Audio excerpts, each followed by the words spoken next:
Today on the Unofficial Podcast, we go over the craziness that the Utah Jazz had in free agency, talk about the big 3 signings that they had just barely. We talk about the player option mess that people are going on Twitter about Donovan Mitchell's new contract. Talking about trading Gobert for basically anybody. Talking about Wall for Conley. Talking about the big Denver Broncos win over the Miami Dolphins. Giving you a preview for Sunday's game against the Saints. And the BYU Cougars crushing North Alabama. And the question of the week, Donovan Mitchell's best moment in my opinion. It's time for the Unofficial Podcast.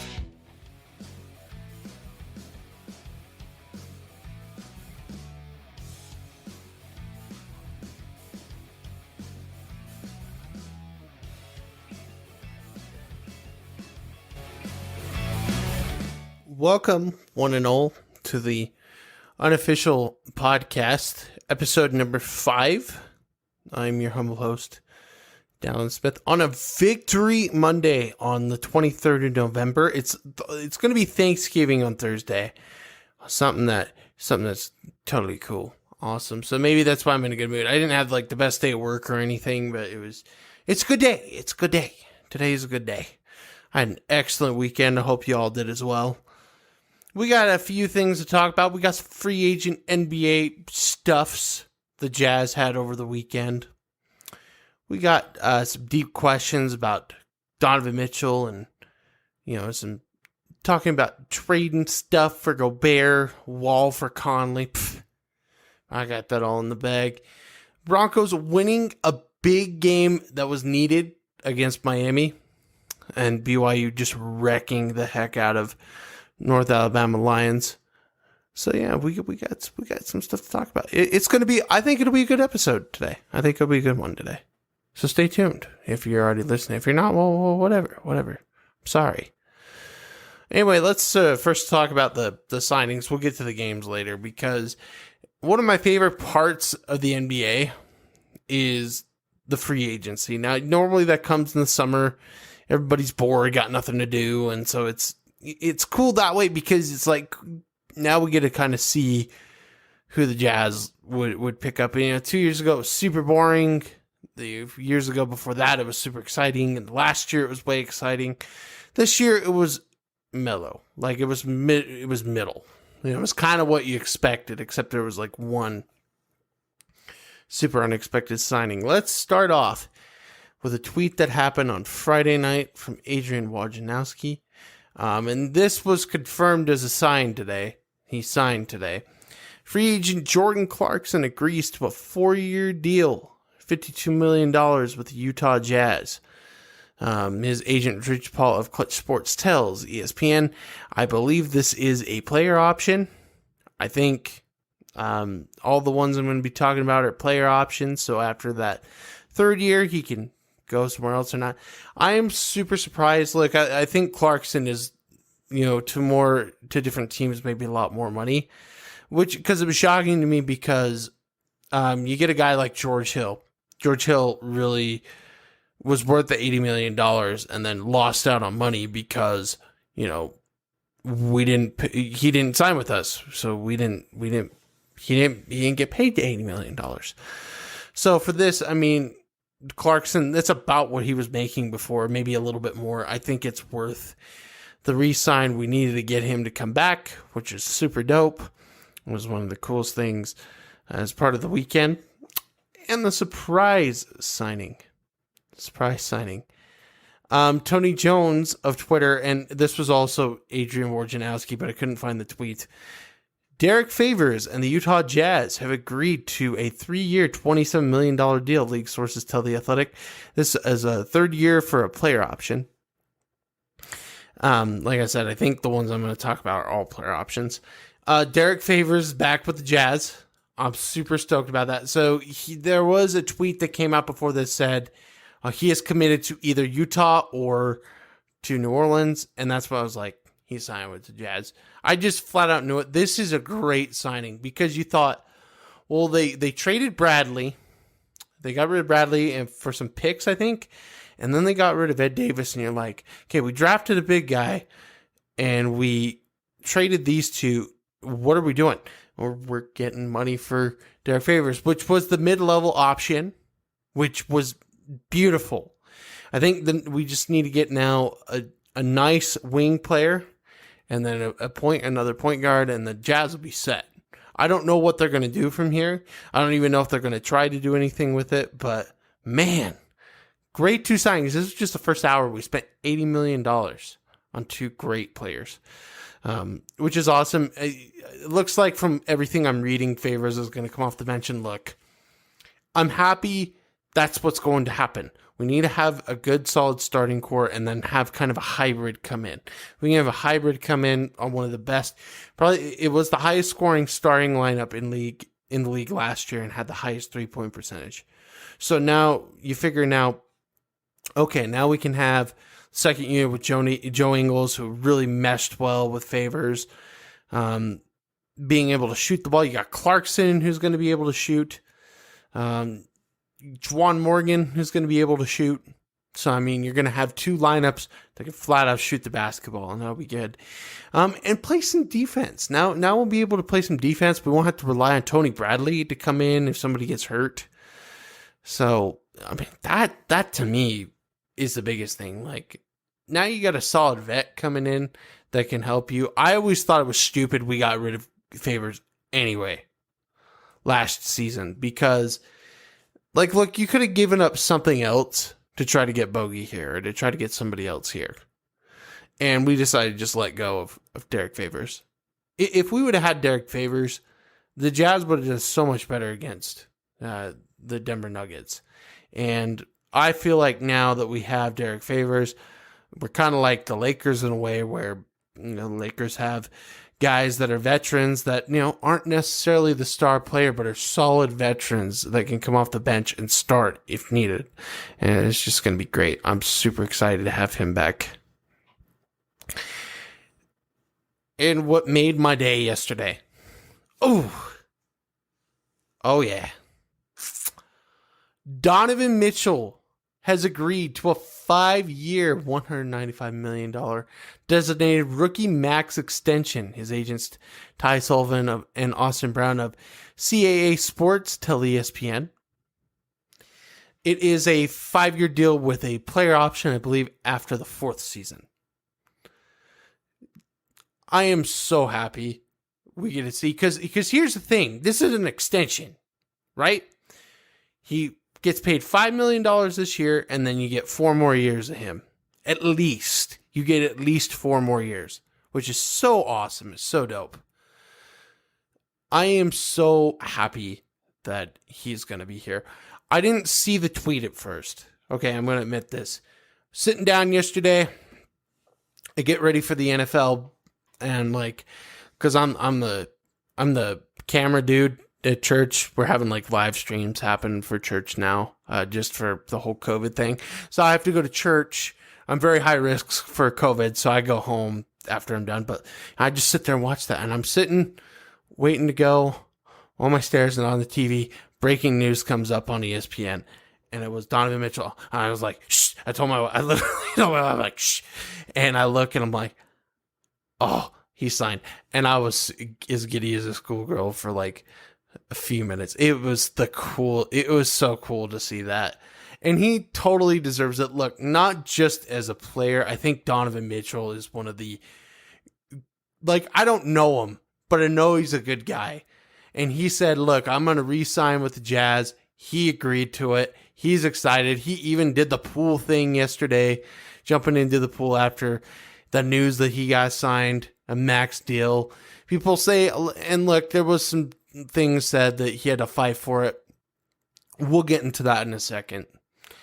You deserve, Donovan, if you ever watch this just as a person, you deserve this. Not as just a basketball player, not as just an athlete. You've taught me so much about how I'm not even close to as good of a human being as he is.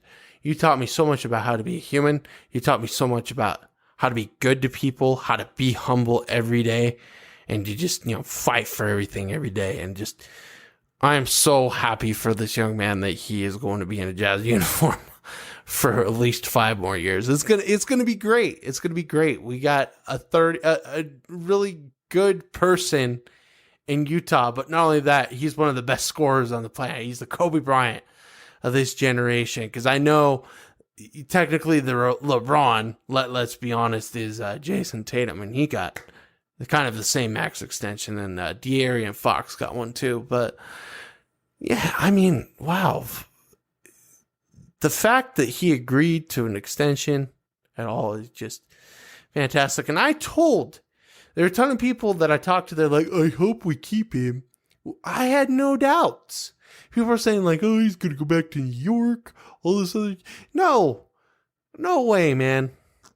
He likes it here. He knows he's the guy here. He's loved here. He going to stay here. There was a time, there's a podcast that, I can't remember his name. Josh Hart.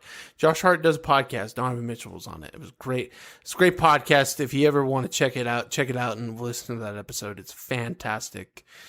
Donovan Mitchell even goes into saying, and I quote, and I'll probably misquote this, that I don't need a big city to get better at basketball. In fact, he even said something to the degree of that it helps me to be better. You know what I mean? It's great. I'm so happy. I was very excited that he was going to stay. He's my favorite player on the Jazz, favorite athlete of all time. Not as just a basketball player, but as a great person, and I'm excited for it. And people get on social media about this crap. So we got to talk about this. We got to talk about this. And I don't want to talk about it, but I feel like it would do no justice at all if I didn't freaking talk about it. Let's talk about this player option BS. And I read off 3 contracts, right? All of them are player options, right? I was talking to my father-in-law via Skype the other day because, we have to do the social distancing thing. And he's the grandfather of my child, so he wants to see my child sometimes. No big deal. It is what it is. I even said, I hope he just signs. And he said, I hope he signs a 5-year because he's going to have a player option. So my father-in-law even says, oh, he's going to have a player option. There are some people that do not understand that think they read what Zach Lowe or what these idiots say on Twitter that are trying to get a rise out of you so you will read their tweet. Attention. Like, they're trying to get your attention. This isn't factual. Okay, and people said, oh, after the 4th year, he's got a player option. That's weird. That's weird. Why is it weird? Are you serious? Like, let's put it in perspective, right?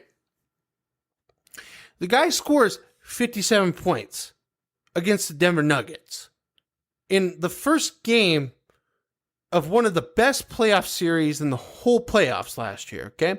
Let's put it into perspective. That is the highest total amount of points that a player, I think, under 24 under 24 has scored since Michael Jordan did it in the 80s. He's like the 4th highest scoring in one game. Okay? Then he follows up with 30, then 53, then 50, and it just goes on and on. He averages 36 points per game, is the leading scorer, I think, at one point in the entire playoffs. So what? He doesn't deserve the player option? I just don't understand that. I don't understand where your argument is. He doesn't deserve the money he's getting paid, which he totally does, because he carried the team on his back in the playoffs. Unfortunately, it didn't get done. Hopefully we got guys around him now that kind of understand what they're doing. If you had Bogey, like let's say Donovan does the same thing, he had Bogey, it's easy. The Jazz are winning the series. It's easy, but that it didn't happen. So you can't just sit there and go hypothetical with that. But you're seriously pissed off he gets a player option? I'm sorry, but like last I checked, because when I check these contracts, like any contract signed, I'm like, okay, even if it's 2 years, it's like, okay, he's going to be there for a year, and then he's got the option to be there or not. Okay, let's look at this. Look, and this may offend maybe all Jazz fans, maybe some Jazz fans. I don't care. It needs to be said. I hate how sky folly we are. Folly isn't a word, and I realize that. I realize it's not a word. But I'm going to put it in the Dallin Dictionary of Words. I came up with it today. What I mean is, every time there's big news, or every time the Jazz play a game and lose to like a tough opponent, or even like a mediocre opponent, or they win against one, but they don't win like dominating, or they don't win the whole game, or like the game against Milwaukee, but they let them come back last year, but Bogey hit that 3 at the buzzer. People act like the sky is freaking falling. What are you talking about here? Why is it bad that he got a player option? I don't understand it. I don't. The sky is not falling. And there are times I've done that myself, and I felt stupid when I've actually said that. I went on Facebook last year against Portland. It was the first Jordan Clarkson game. Clarkson. I did not mean to say Clarkston. It's not Clarkson. It's Clarkson. But I said, look, that was the worst display I've ever seen in a win. I am so pissed off right now. And people are, oh, they won the game. And I realized, I'm like, what I said on Facebook was stupid. I should think before I post. And so I try to think before I post. I got caught in the middle of an argument today, but we're not going to get into that. It's kind of why I brought this up. But listen, and I hear what everybody's saying about this. The player option sucks. Because now you could pull a Gordon Hayward and leave. You just 4 or 5 years gone. Okay, but listen. Okay. The player option does not mean he's not invested in us. And I think, here's the thing. We're talking, I wanted a 5-year. I wanted a 5-year because that means he doesn't want to just skip town. Yeah, he deserves the player option, but he took a 5-year. He did actually take a pay cut. Think about that. 5 years or 4 years and 195 mil. That's a lot more money you're getting paid. He's going to get paid like 39 million a year. And I think making up towards, I saw something like 44 million by the time he's done a year for this particular contract. But you look at that, it's a lot more. You take just the year off, it's a lot more.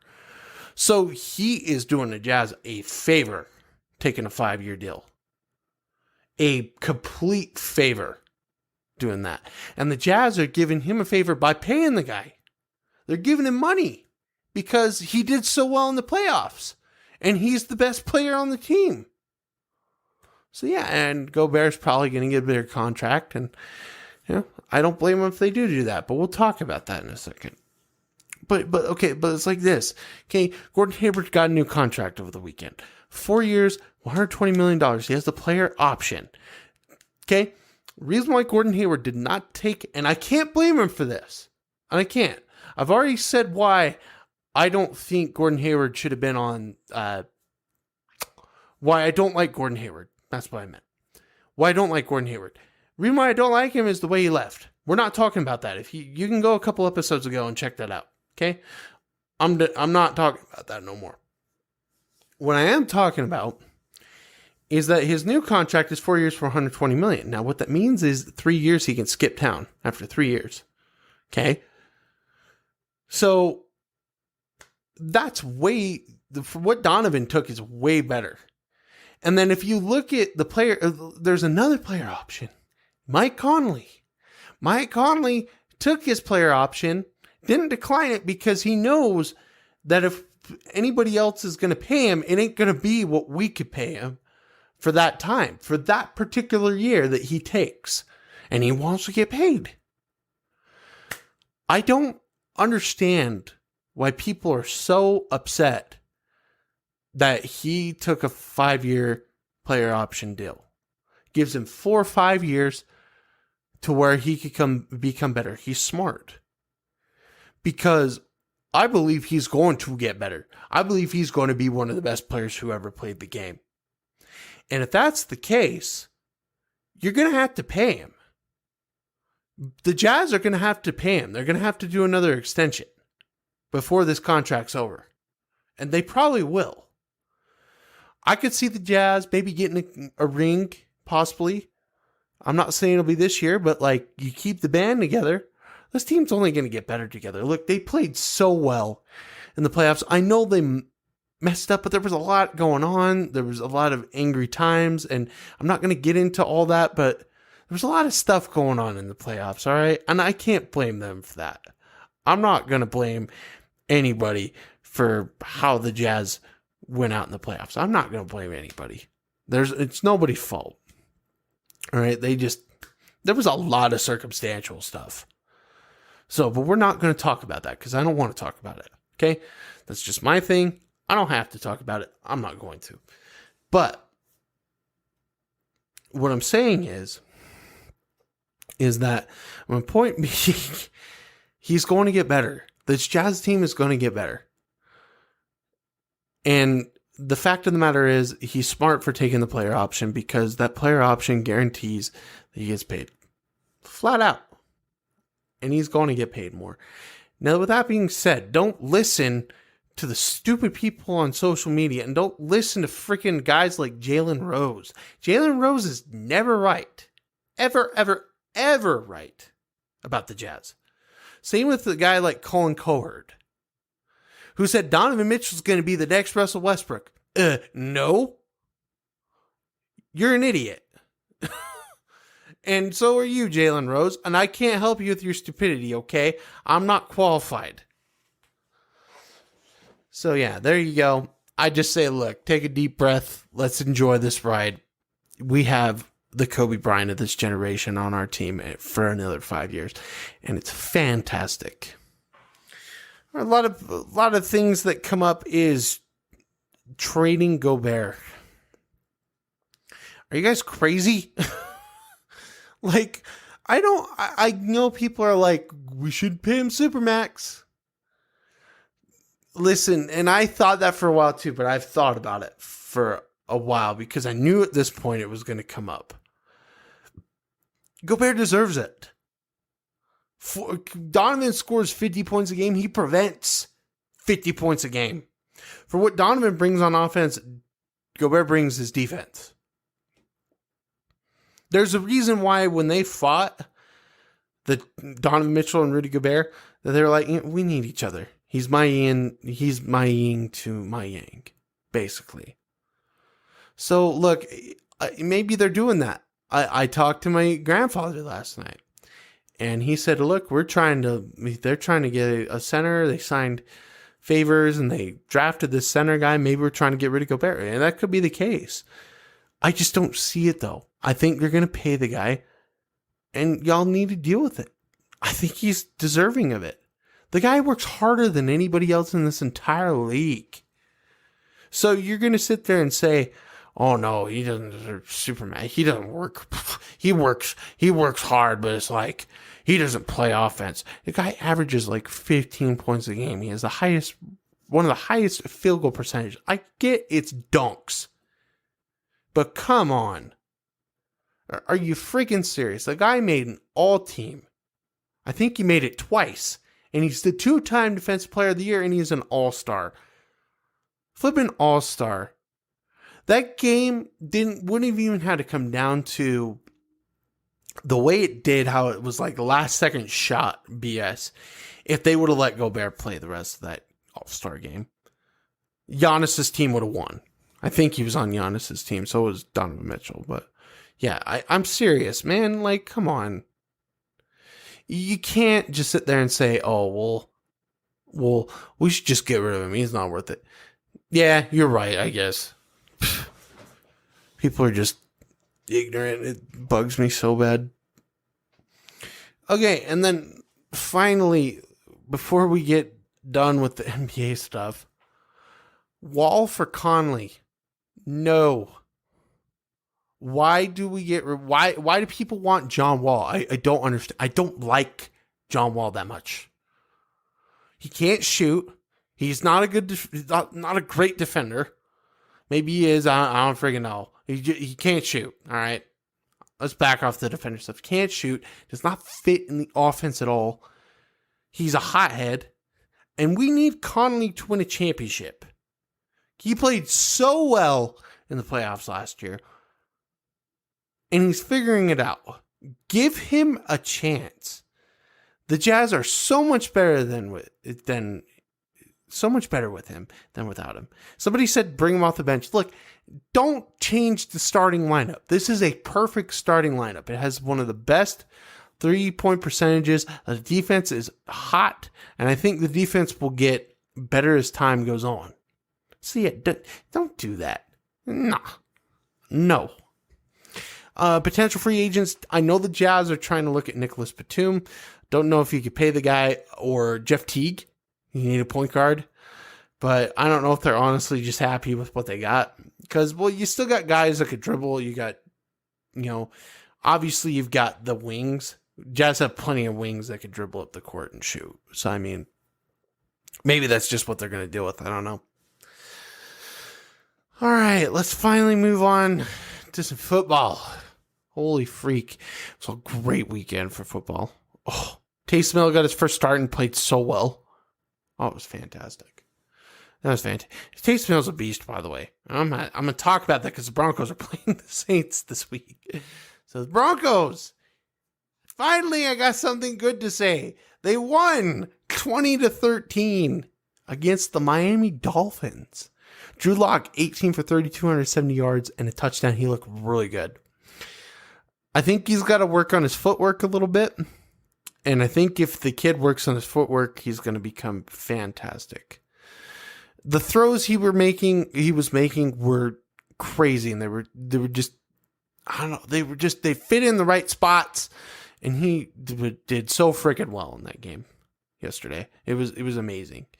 Melvin Gordon, my boy, finally had a good game, and I'll talk about that.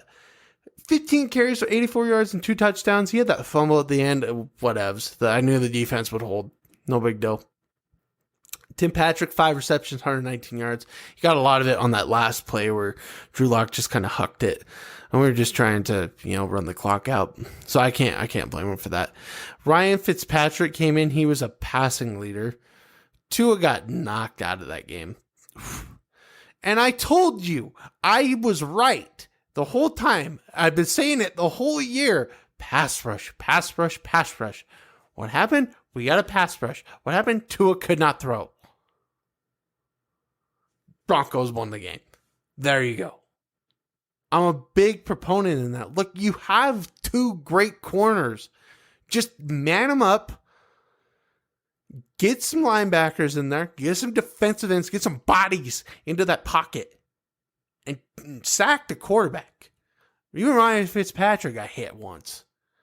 He threw an interception. It was the game-sealing interception by Simmons. Ahmed had 12 carries for 43 yards. Parker had 6 receptions, 61 yards. He caught a touchdown. It was their only touchdown of the game. This game was scary because Locke threw a pick. They score. And I'm not feeling good at all about it. We go to the locker room 13-10. I'm like, wow, we actually get a shot. And then we score another touchdown. I'm like, wow, now we got a real shot. And they kick a field goal. And then we fumble the ball. I'm like, oh, no. I'm like, we're going to lose. And then Simmons, the redemption pick, which that was not a freaking hold, by the way. I was so pissed about that. Come on, ref. He grabbed him a tiny bit. That isn't a hold. He didn't impede his progress to the freaking route. Don't call that. Idiot. So this week, the Broncos have the Saints. I think it's in Denver. I'm pretty sure it's in Denver. The last game was the last home game with fans. So there will be no fans at this game if that's the case. They can win. They can win. I'm predicting a 24-21 victory for the Broncos. The pass rush needs to do it again, but you need to keep Hill contained. Look, When the Broncos were in the Super Bowl 48, that was a problem. They played against Russell Wilson. They could not contain him. When they were in Super Bowl 50 against Cam Newton, they contained him, but still got a pass rush. You could do that with this team. Reed and Chubb are becoming quite the duo. Get some man coverage, get some bodies in there, and work Taysom Hill. Get him to the ground. And then the Saints keep Hill going and play solid defense like you've been doing all year. They're one of the best teams in the league. If the Broncos can win this game, a lot of confidence going into Kansas City the next week. And maybe they could beat Kansas City. I don't know. We'll just have to see. But it was a good win. Good game. And I'm right. Locke's still the guy. So there you go. I like being right. All right. BYU played this weekend, and this game was no contest. I believe North Alabama played 4 games. This was their last game. They went 0-4 this year, which is sad. But they're trying to become an FCS opponent, I believe.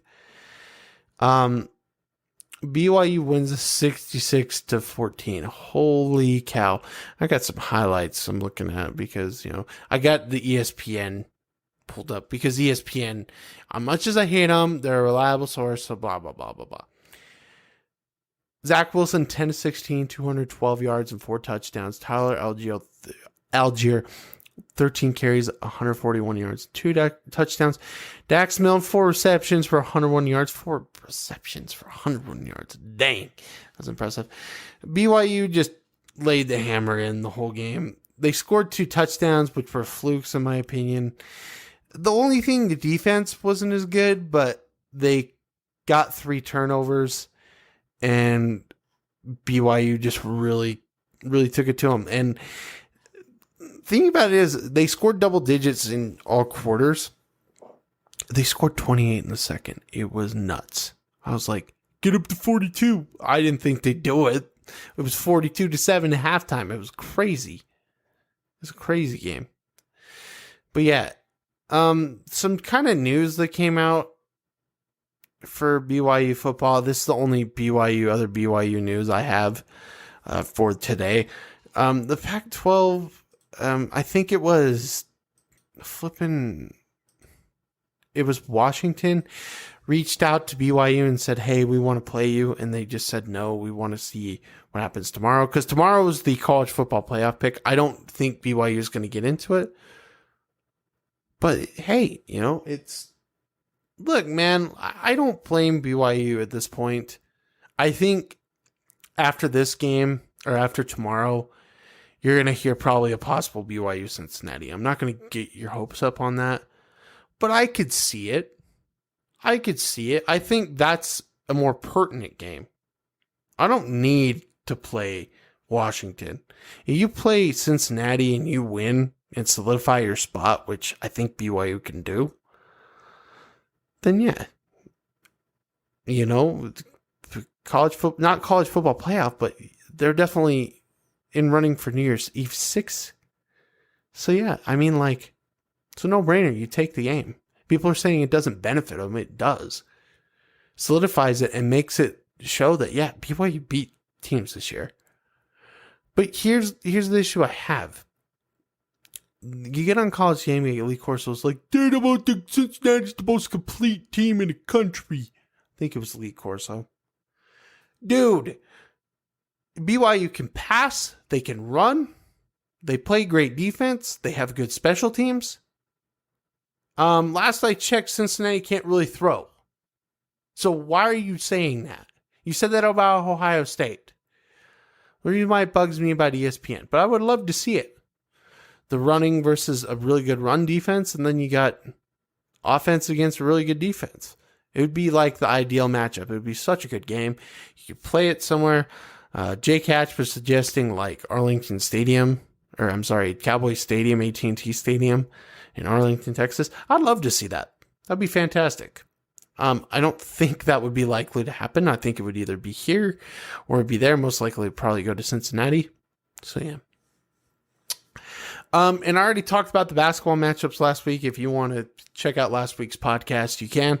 Last week's podcast, I said it was like 90 to 30, 75 to 35, and then like 75 to 55. All the games on Wednesday, they play Westminster at 7 o'clock. It's on BYU TV. Thanksgiving night, they play against New Orleans on BYU TV.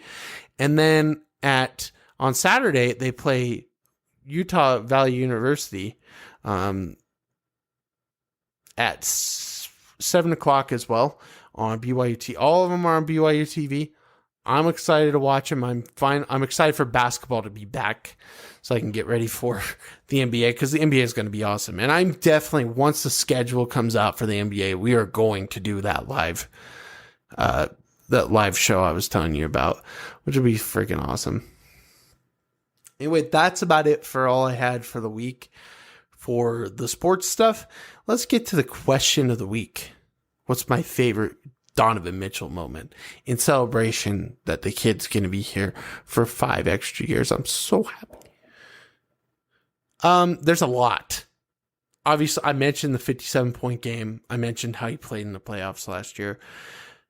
I haven't mentioned he didn't make like a 3-pointer against the Lakers in a preseason game, but he scored 26 points. He was just super athletic. I was like, maybe this kid is actually going to be good.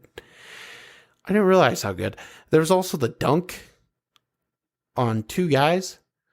There was that 10-game win streak, the freaking clutch plays against the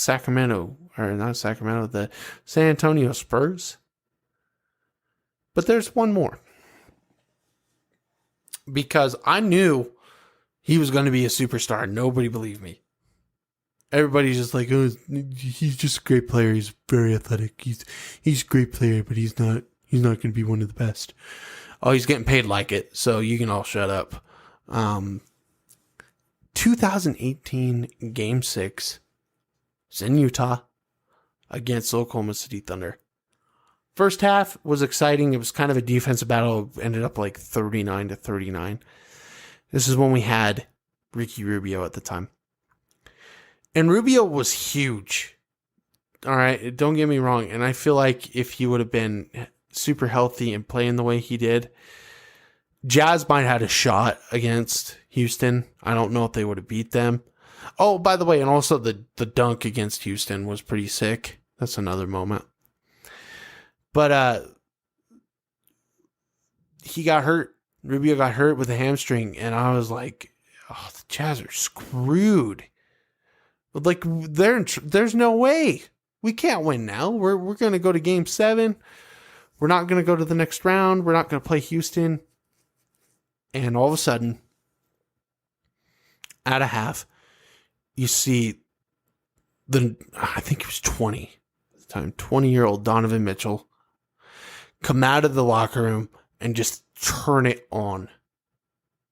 I'd never have seen a Jazz player do that. I've never seen Stockton. I've never seen Malone. No, I've seen Stockton do it once, and that was the Western Conference Finals to send the Jazz to the finals. I've never seen Malone do it in this way. He comes out firing just like 3 straight threes, and drives in, and the guy I think Jack stole it, and then gets it back from him and spins, lays it in, and Donovan just making shot after shot after shot. I think he had like 20 in the quarter. He didn't score that much in the fourth. But then all of a sudden, it was a defensive battle, and Derek Favors hit that big shot. This is probably, I'm not going to say it's my favorite Jazz moment, because I got another one, but this one, so close. And they win the game, and I'm like, wow. This 20-year-old, because we didn't have anybody else. Gordon Hayward fetching left that year. Left us out to dry.